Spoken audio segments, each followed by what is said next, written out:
தலைமை பொறுப்பிற்கு வந்த குறுகிய காலத்திலேயே இவ்வளவு பெரிய மாநிலத்தின் நிர்வாக இயந்திரத்தை இயக்குவது சாதாரண விஷயமல்ல என்பதை விஜய் உணர்ந்துள்ளார். தனது தனிப்பட்ட வட்டாரத்தில் அவர், எனக்கு இது கண்ணை கட்டி காட்டில் தவிக்க விட்டது போல் இருக்கிறது.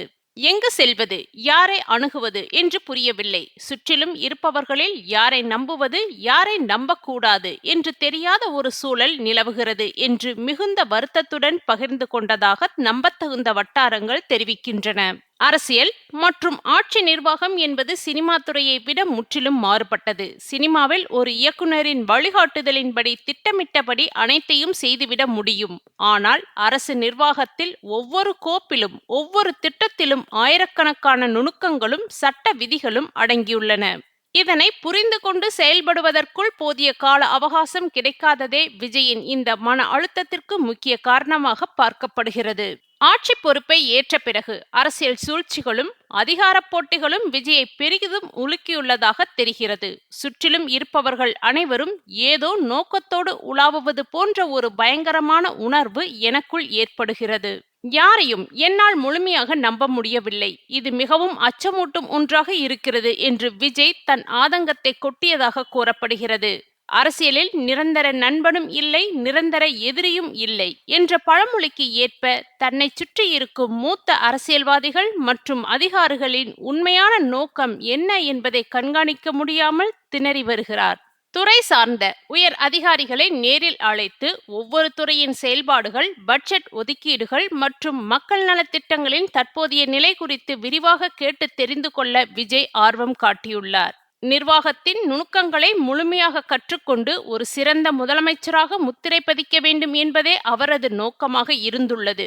இருப்பினும் தினசரி எழும் அரசியல் சர்ச்சைகள், எதிர்க்கட்சிகளின் விமர்சனங்கள், கோப்புகளை உடனுக்குடன் பரிசீலிக்க வேண்டிய கட்டாயம் மற்றும் பொது நிகழ்ச்சிகள் என அடுத்தடுத்து வரும் கடுமையான பணி அழுத்தங்கள் காரணமாக அவரால் திட்டமிட்டபடி நிர்வாகத்தை கற்றுக்கொள்ள முடிவதில்லை. இந்த அதீத மன அழுத்தம் மற்றும் சோர்வு அவரை மிகவும் சோர்வடைய செய்துள்ளதாக கூறப்படுகிறது. புதிதாக ஆட்சி பொறுப்பேற்கும் எந்த ஒரு தலைவருக்கும் ஆரம்ப கட்டத்தில் இத்தகைய சவால்கள் ஏற்படுவது இயல்புதான் என்று அரசியல் பார்வையாளர்கள் குறிப்பிடுகின்றனர். ஆனால் விஜயை போன்ற முற்றிலும் புதிய பின்புலத்தை கொண்ட ஒரு தலைவருக்கு இந்த அழுத்தம் இன்னும் கூடுதலாக இருக்கும்.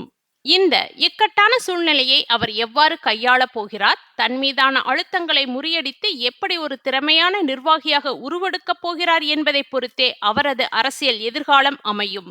தற்போது கசிந்துள்ள முதலமைச்சர் விஜயின் இந்த ரகசிய புலம்பல்கள் தமிழக அரசியல் வட்டாரத்தில் பெரும் பரபரப்பை ஏற்படுத்தியுள்ளதுடன் அவரது அடுத்த கட்ட நகர்வுகள் மீதான எதிர்பார்ப்பையும் அதிகரித்துள்ளது. தமிழக அரசியல் களத்தில் தற்போதைய ஹாட் டாபிக் முதல்வர் விஜய் அவர்களின் நிர்வாக ரீதியான சவால்களும் அவரது உள்வட்டார பேச்சுக்களும் தான். சமீபத்தில் நடந்து முடிந்த சட்டமன்ற தேர்தலில் ஆட்சியை பிடித்து அரியணையில் அமர்ந்த நடிகர் மற்றும் தமிழக வெற்றிக் கழகத்தின் தலைவர் விஜய் தற்போது நிர்வாக பொறுப்புகளை கையாள்வதில் கடுமையான சவால்களை எதிர்கொண்டு வருவதாக தகவல்கள் கசித்துள்ளன. விஜய் தனது மிக நெருங்கிய நண்பர்கள் மற்றும் அரசியல் ஆலோசகர்களிடம் மனம் திறந்து பேசிய சில விஷயங்கள் இப்போது அரசியல் வட்டாரத்தில் காட்டுத்தீயாக பதிவாகி வருகிறது. என்னதான் மன அழுத்தங்களும் சவால்களும் நிறைந்திருந்தாலும் அவர் முதலமைச்சர் பதவியை ஒருங்கனே செவ்வனே செய்வதாக மக்கள் கருத்து தெரிவிக்கின்றனர். என்னதான் மன அழுத்தங்கள் இருப்பதாக சொல்லப்பட்டாலும் அவர் தனது கடமையிலிருந்து ஒருபோதும் பின்வாங்கவில்லை. இன்று 127 கோடி ரூபாய் செலவில் 300 புதிய பேருந்துகளின் சேவையை கொடியசைத்து தொடங்கி வைத்தார் முதல்வர் விஜய். மேலும் அவர் சிறிது தூரம் பேருந்தில் பயணித்துவிட்டு மீண்டும் தலைமைச் செயலகத்திற்கு சென்றார். பேருந்தில் பயணம் செய்த போது வழிநெடுகிலும் பொதுமக்களுக்கு கையசைத்த வண்ணம் இருந்தார். மேலும் நடத்துனர் பேருந்து ஓட்டுநரிடம் விஜய் கலகலப்பாக பேசினார். இது குறித்து நடத்துனர் சாமுவேல் பேசுகையில், நான் 12 ஆண்டுகளாக போக்குவரத்து துறையில் உள்ளேன். முதல்வர் விஜய் பேருந்தில் பயணம் செய்தது மகிழ்ச்சியாக இருக்கிறது. 300 பேருந்துகளின் இயக்கத்தை தொடங்கி வைத்திருக்கிறார். இந்த பேருந்தில் நிறைய புதிய சிஸ்டம் அறிமுகப்படுத்தியுள்ளார்கள். முதல்வர் விஜய் என்னிடம் நன்றாக பணியாற்றுமாறு தெரிவித்தார். விஜய் மட்டுமில்லை, அவருடன் பயணித்த எல்லோருமே டிக்கெட் எடுத்துக்கொண்டு பயணித்தார்கள். 15 பேருக்கு டிக்கெட் வாங்கினாங்க. பேருந்தில் பயணம் செய்ய வேண்டும் என்பது நீண்ட நாள் கனவு என விஜய் சொன்னார். இவ்வாறு நடத்துனர் தெரிவித்தார்.